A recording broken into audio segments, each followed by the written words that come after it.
nous appelons l'Élissade. Mesdames, Messieurs, chers membres du jury, chers concurrents, ce soir, j'aimerais savoir si, selon vous, tout peut-il s'oublier? Lorsque ma grand-mère est décédée, mon père s'est tu. Habituellement très peu volubile, là, il l'était encore moins. J'ai toujours eu l'habitude de le soutenir. Alors, quand je lui ai demandé si je pouvais l'accompagner au Liban pour assister à l'enterrement, il m'a regardé dans les yeux et il m'a dit « Non, ne viens pas. Israël bombarde Beyrouth. Je ne veux pas que tu vives ça. » Une réponse si lourde à digérer quand on connaît son passé.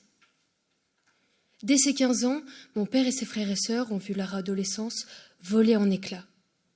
En 1975, une guerre civile éclate, opposant d'abord les milices chrétiennes et les insurgés palestiniens. Puis, des conflits, des pays extérieurs y prendront ensuite place, et plus tard, des sous-conflits interconfessionnels prendront place. Cette guerre aura causé entre 150 000 et 250 000 morts. Le chaos régnait, les bombardements et les cris étaient constants. Les enfants ont été élevés dans la peur, les maisons étaient abandonnées pour une question de vie ou de mort. Ma famille s'est due de fuir leur maison pour se réfugier plus au nord. Mon père ne m'a jamais vraiment parlé de cette période de sa vie, ni même ma famille d'ailleurs. Mais ce n'est pas pour ça qu'ils ont oublié ce qu'il s'est passé. Ils font juste abstraction de ces événements. Faire abstraction des événements, c'est écarter, négliger des éléments du passé pour se concentrer sur l'essentiel ou une qualité première. Alors, lorsque j'ai demandé à mon professeur d'histoire ce que voulait dire sodomiser, car j'étais persuadée qu'il venait de le dire, et qu'il a vraiment commencé à m'expliquer, devant toute la classe, moi, toute innocente, je m'enfonçais dans ma chaise, les joues rouges, devant toute ma classe.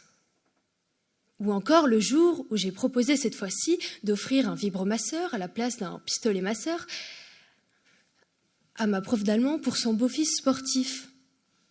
Par manque de vocabulaire et ayant oublié qu'un vibromasseur n'était pas convenable, en tout cas pas pour son beau-fils, je me suis une nouvelle fois enfoncée dans ma chaise, les joues rouges, devant toute ma classe.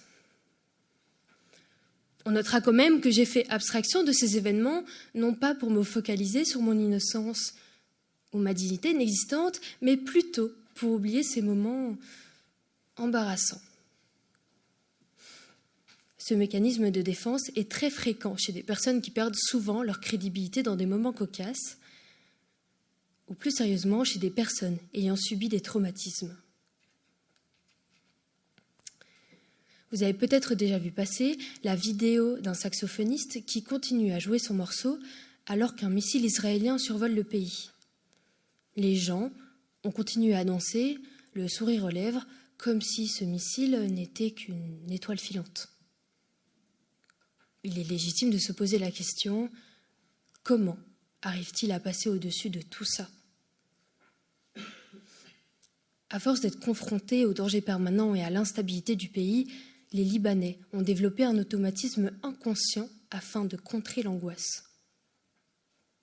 Il n'y a aucun exemple plus concret que la ville de Tyr, une ville qui garde quelques de mes beaux souvenirs d'été.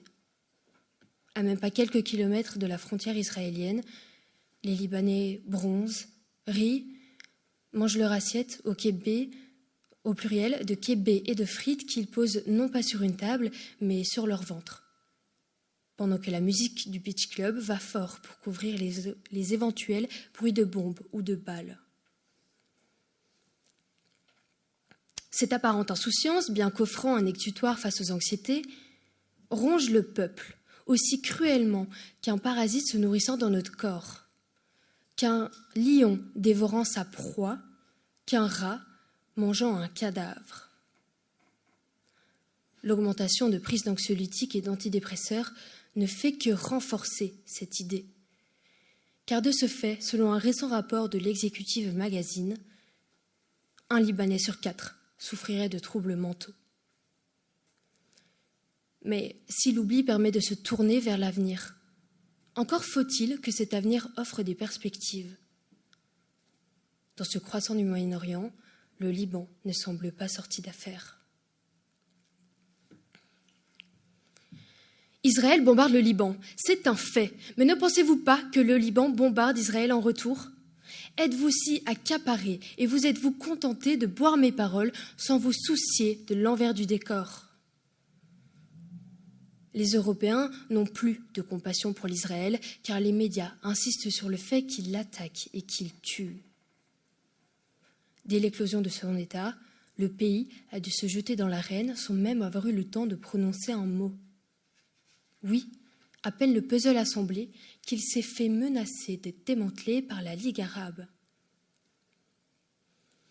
Également, dans les années 70, l'Organisation de libération de Palestiniens s'est installée dans le sud Liban et a mené des attaques ainsi que des embuscades contre Israël à de nombreuses reprises.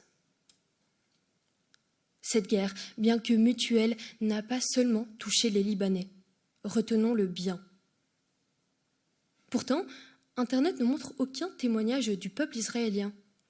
Les traumatismes des Libanais est davantage mis en avant, à croire que les sentiments des Israéliens sont comme effacés, au bord de l'oubli. Aimeriez-vous ne pas être considéré, que vos sentiments, vos mal-être soient niés et balayés nonchalamment d'un revers de la main?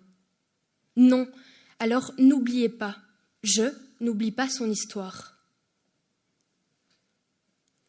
Bien que la guerre de Gaza amène des témoignages de souffrance psychologique au sein de l'armée israélienne, une partie de la population reste dans le déni, souhaitant que la guerre continue. N'oubliez pas qu'il n'y a jamais qu'un seul méchant, car les conflits sont des travaux d'équipe.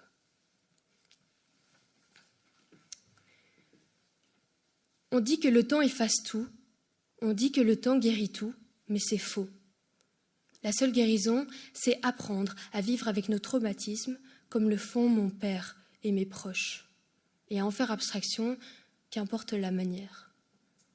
Car celui qui a osé dire un jour que le temps était solution souffrait lui-même à l'abri des regards.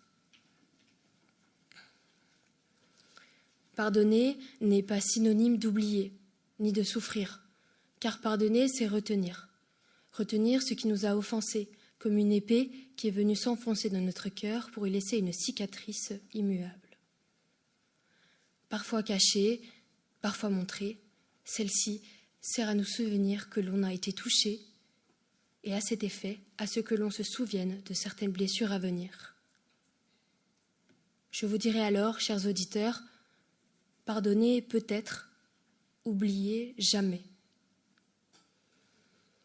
Alors non, je n'oublierai pas mes racines ni mes origines, et je n'oublierai pas non plus de faire preuve de critique, car oublier est un choix. Messieurs, mesdames, ce soir, je vous prie de ne pas faire ce choix.